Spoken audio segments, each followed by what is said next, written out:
Last week, I was driving a Toyota Supra and I absolutely loved it. This week, I'm not driving a Supra. I'm driving a Hyundai Elantra Hybrid. And I thought I would be really sad because life without a sports car can be so depressing. But instead of being depressed, I'm actually quite impressed with this hybrid sedan. In different ways than the Supra, but still, this thing's pretty good.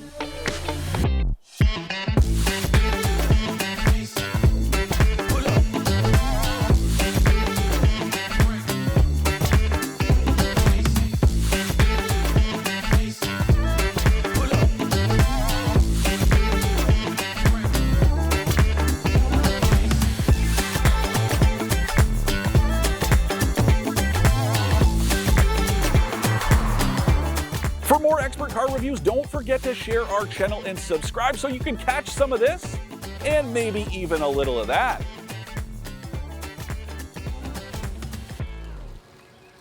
So you really want to know why this Hyundai Elantra was so impressive even after I spent a week bombing around in a Toyota Supra? Well, earlier this week, I took this Elantra Hybrid on a fuel economy run. I drove about 110 kilometers and it was mixed driving, so city, highway, suburbs, and there was a lot of traffic. I managed to get the fuel economy down to 4 liters per 100 kilometers.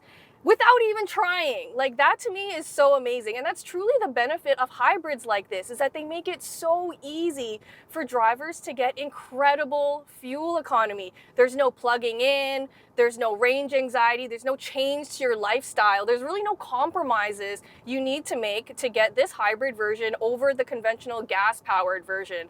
And that's what I like to see. And officially, this Elantra Hybrid is rated to get 4.7 liters per 100 kilometers. So the fact that I've been able to beat those official estimates so easily with zero effort, except driving it in eco mode, which is the default mode, that is just incredible. And I think that is why more people need to get into hybrids, because it is way too easy to get great fuel economy.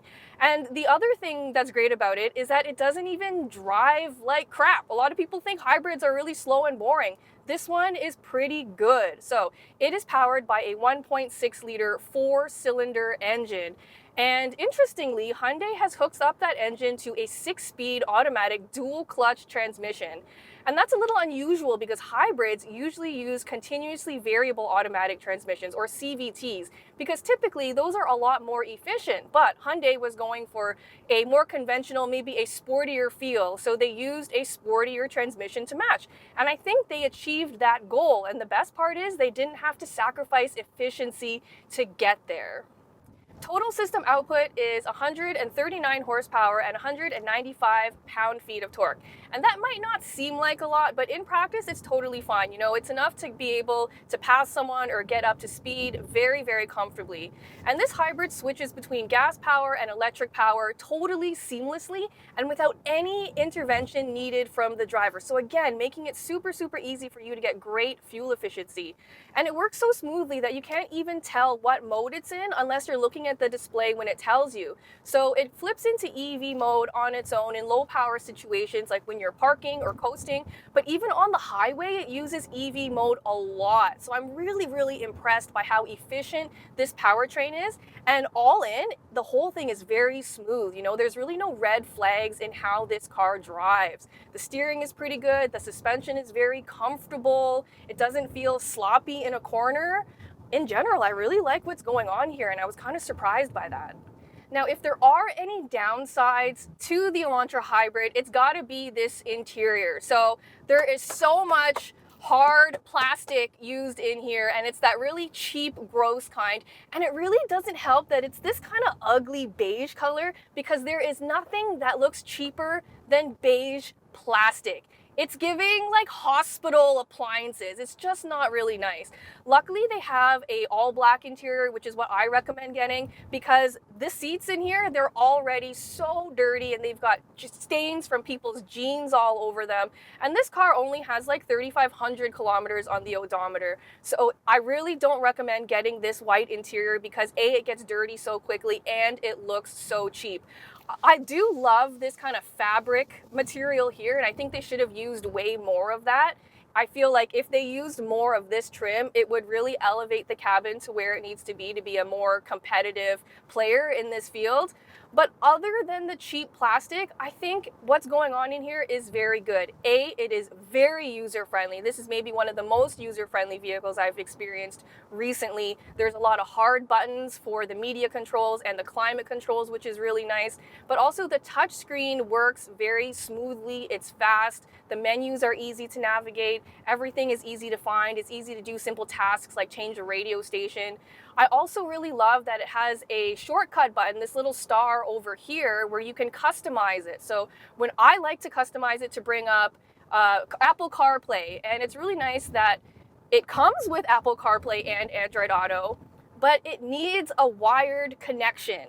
And that is yet another drawback. That is clearly a cost-cutting thing. You know, with all other automakers going towards wireless smartphone projection, it is kind of a shame that this Hyundai needs a wired connection. So practicality-wise, things are okay. You know, I think they could have put a little bit more effort into making this cabin a lot more practical. Like, for example, the door pockets aren't very big. The truck is decently sized, but in the back seat, there is decent leg room, but our video producer, Will Johnson, is back there, and he's very uncomfortable. He's got almost no headroom, so he's got to slouch a lot. I just want you to keep that in mind if you're using this car for ride sharing, or if you constantly have passengers, that the headroom is not great in there. On the plus side though, this Hyundai Elantra Hybrid is so affordable. So it only comes in one trim, and it's called the luxury trim, which is kind of a weird name because honestly, there's not a lot of luxury in here, but the price is about $33,000, and that includes destination. That is so affordable. And it's also like $3,000 cheaper than the cheapest Honda Civic Hybrid. And yes, the Civic Hybrid does feel a little bit nicer inside, and it is a little bit faster, but the Elantra Hybrid is much more efficient, and features-wise, I think they're pretty even. So I'd recommend the Elantra Hybrid over the Civic Hybrid simply because it is a lot more affordable. I think it has a ton of value. And that's especially true because I love the fact that the Elantra Hybrid comes standard with a huge list of great safety features. That includes everything from adaptive cruise control to rear cross traffic alert, blind spot monitoring. The only thing is that it is a little bit light on features in terms of creature comforts. But because the price is so affordable, it kind of makes sense. To recap, I like the Hyundai Elantra Hybrid's efficient powertrain, user-friendly setup, and affordable price. I'm not a big fan of the cheapo interior or lack of features. If you are looking for an efficient and affordable compact sedan, the Hyundai Elantra Hybrid is a very well-rounded one. And the best part is how easy it makes it to get incredible fuel economy. Its efficiency is so good that it makes it easy for me to overlook some of the beefs I have with this sedan. And yeah, a nicer interior would have pushed it over the edge, but considering how affordable it is, you really can't go wrong.